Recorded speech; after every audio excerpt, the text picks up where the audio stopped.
Si Kristo mao ang kamatuoran. Matod pa niya, ako ang dalan, ang kamatuoran, ug ang kinabuhi. Mutuo ba mo nga ang tanang isulti ni Hesus tinuod? May klarong sanong. Mutuo mo nga ang tanan iyang gisulti tinuod? Kana. Matod pa sa atong ebanghelyo, si Jesus miingon siyang mga tinun-an, ayaw mo kaguol, ayaw mo kabalaka. Kanusa man mawa ang atong kaguol o ang atong kabalaka, basta mutuo ta sa tanang gisulti ni Jesus nga matuod. Mutuo ganita na, wag tang dayong atong kaguol, wag tang ang atong kabalaka. Pero musupak ganita, portig yung balakaha, portig yung guula, usahay mo resulta pag kasuko. Tungod kay wa nato tuuhi ang kamatuoran. Tanawa ra gud ang imong naw. Inigpanamin nimo mutuo ka nga mao na imong naw. Kinsa dinhi nga inigpanamin mutuo gyud nga kanang iyang naw mao gyud na iyang naw, taas ang kamot. Anya, wa ninyo badlisi inyong kilay. Wa ninyo kolore inyong buhok. Kay imo ganin ang giusab, pasabot wag ka mutuo nga mao na imong naong. Nya imo dayong usbon kay mauna ni ang akong naong. Pero tanawa og naa kay usbon anang imong naong nga wa na mahasubay sa natural, maratol ka. Maratol ka. Natanawa pa color ka sa imong buhok, magpasiplat sa kas imong tupad nga nag-color siyang buhok, maingon sa ka. Maingon ka, mura mag-arang-arang na iyang pagka-color. Ngano ning ako na ingon ani man eh.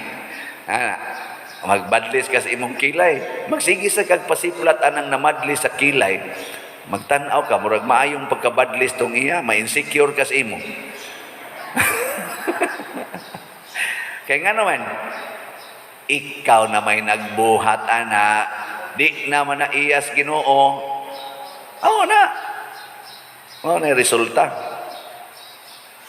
Muna ang mahal nga birhin, way ratol. Wagi ratol. Manganak og pasungan. Sana, mamabdos nga way bana, okay lang, relax. Manganak lag pasungan, kay gi-reject sa mga balay nga ilang gipangtuktok, okay lang.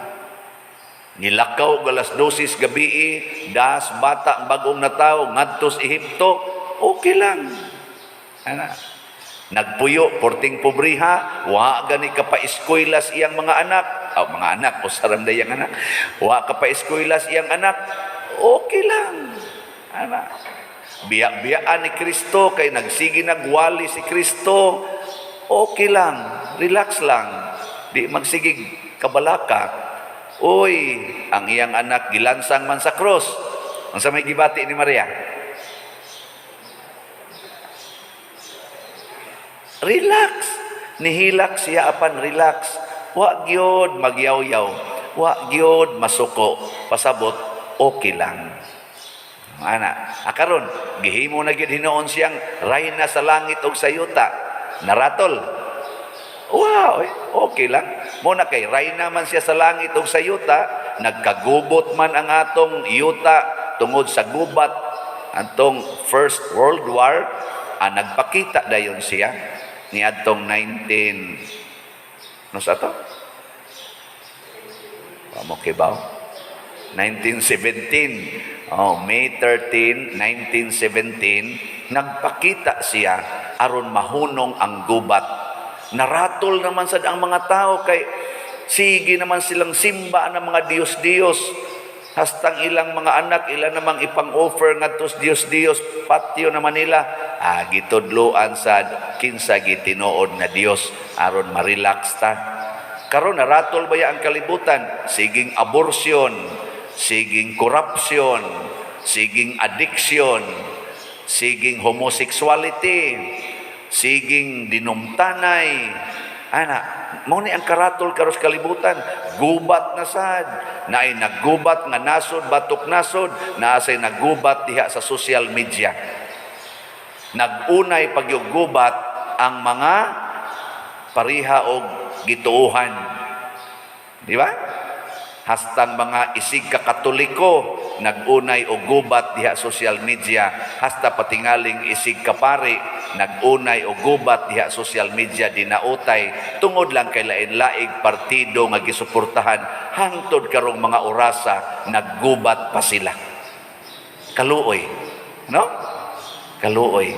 Kamo wa pa mo naggubat ron.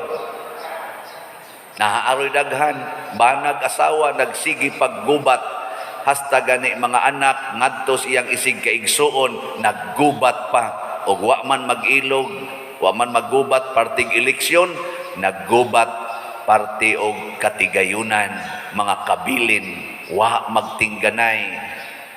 Hangtod karon kay nagkinihaay na. Di ba?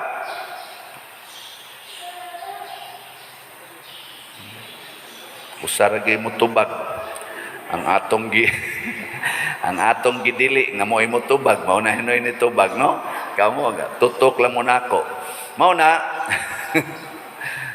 Ato ginang bantayan unsaon pag-relax, tuo sa pulong sa Ginoo. Nakaron ang Ginoo nag-ingon, ako patyon, ila kong ilubong, apan sa ikatulo ka adlaw mabanhaw ko. Nituo ang mga apostoles na sinati nila ang pagkabanhaw. Nagsigi silang sangyaw, matod pa ni San Pablo, mao kini ang maayong balita nga among gisangyaw nga nabanhaw ang Ginoo. Karon ingon naman sa Kristo, ayaw mo kabalaka kay didtos balay sa akong amahan. Tu ay daghang lugar dito, na daghang mga rooms dito, ako mong andaman. So di na ko ma-imagine unsa ka ning room nga giandam ni Kristo dito sa langit, no? Lingi ay mong tupad. Ingna mutuo kang doon na kay condominium dito, ingna. Mahal kay condominium unit dire di ta kapalit. Pero tuad ay daghan dito, gaandam na si Jesus. Mutuo, nituo imong tupad. Sway ko no pangutanay na nituo ka ni. Ang sa may buhaton ninyo kung nituo mo ana, ay namo pagsigig himog balay dinhi. Ang sa may atong himuon, simbahan. Maghimo tag simbahan, dili balay. Nya sa may inyong buhaton na inyong balay, ipamaligya na. Nya ipalit og slot. Aron matukod ang atong simbahan. Kay ay kabalakat, ana ka dito'y house and lot. Dili to maigo sa linog, di to masunog. 40 pag itong ninduta. 40 yung ninduta kay Ginoo gyud gaandam ato. Anong luya mamugnaw, di man mo mutuo. Basta kani nagi akong isgutan no, luya kay mo mga naw. Mo nang nagpasalamat ko na ini post karon usas mga ni-share ba. Iyang ibutang ag comment kanis Father Ubod, kusog kay ni muhisgot og unsaon pag-adtog langit, unsay makapalangit nato, unsay angay buhaton para ta malangit, para ta magkahiusa. Wa gyud mo share sa iya kayong humili nga ingon ani. Kamo, mo share mo aning akong giingon nga pamalit mog slot kay naapay 49,661 ka slots nga wa amahalin. Mo share mo ana. Unya, kumpara ni mo ng millions nga nag-share karon, i-share ng inyong kwarta, dili ng atong linibakay, dinautay. Siging share anang dinautay. I-share nga rin sa simbahan. Kay tuay giandam ang Ginoo nga lugar para nato. Tuay bahandi nga giandam ang Ginoo tuas langit. Ang dinhis kalibutan, biyaan ra ni nato tanan. Apil na ng mga posisyon diha sa gobyerno o kaha dinhi sa simbahan, biyaan ra ni nato. Magunsa mag-ikay mailik pagka presidente pero padung di ay ka sa impyerno. Unsa may imong gi-elect karon? Earth or heaven? Tubag. Sige, kinsay mo elect og heaven? Tasan ka mo? Ay muglakaw nga di kapalit og slot. Ora na siya. Sige, nindog na ta.